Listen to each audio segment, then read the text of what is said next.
mo bukas, pupunta ako sa grocery. Para hindi naman puro noodles at tilata yung kakainin natin dito. Nga pala, hindi ka pala makakain na mag-isa. Pero Angela,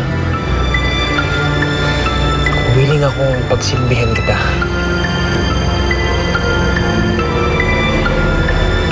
Sige na, kain na.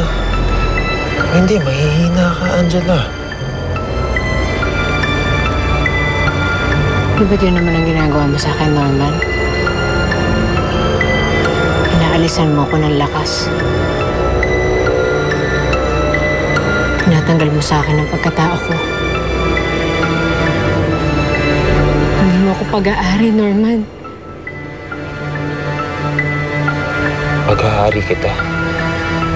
Dahil asawa kita. Huwag mong hayaan na saktan kita ulit. Baka gusto mo matulad ka ng una kong asawa. Napatay ko siya. Dahil ang tigas ng ulo niya.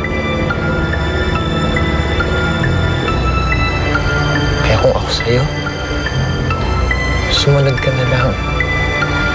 At kumain ka na. Ha? Sige na, Angela, kain ka na!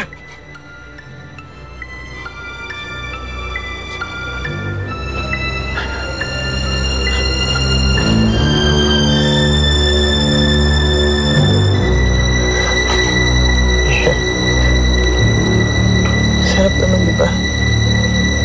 Sino po ba yung sinasabi niyong kumidnap sa biktima? Norman ho. Ano ang relasyon nitong kumidnap doon sa biktima? Asawa ko siya ng nanay ko. Hindi kami pwedeng makialam dito. Anong hindi? Di ba sinabi naman namin sa'yo na sa pilit ang tinangay si Angela? Sa pilitan po ba talaga?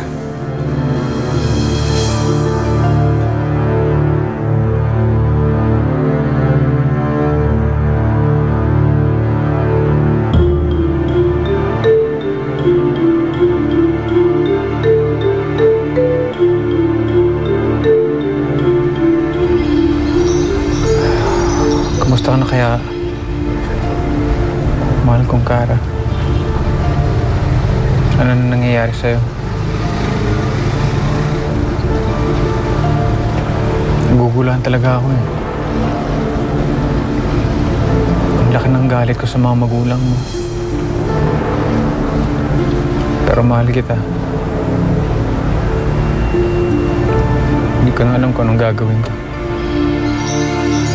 Bago po siya sinama ni Tito Norman, naalala ko po sabi niya sa akin na iwanan na namin siya.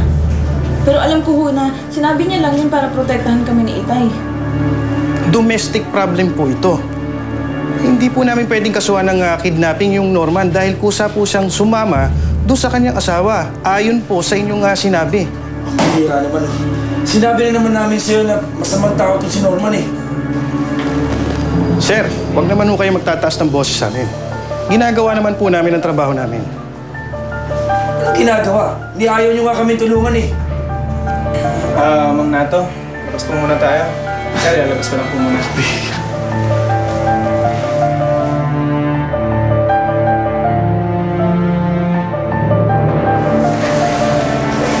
Pasensya na po kayo. Kung meron po kayong magagawa para matulungan ng nanay ko. Ipa-file namin ang report na ito pero hindi under kidnapping, kundi under domestic violence. Base sa kwento mo, yun lang ang pwede nating ikaso. Sir, paano na po yung nanay ng kaibigan ko? Totoo po sinasabi niya. Nasa panganib po talagang nanay niya. Hayaan nyo, miss. Gagawin po namin ang lahat. Iimbestigahan po namin ang kasong ito.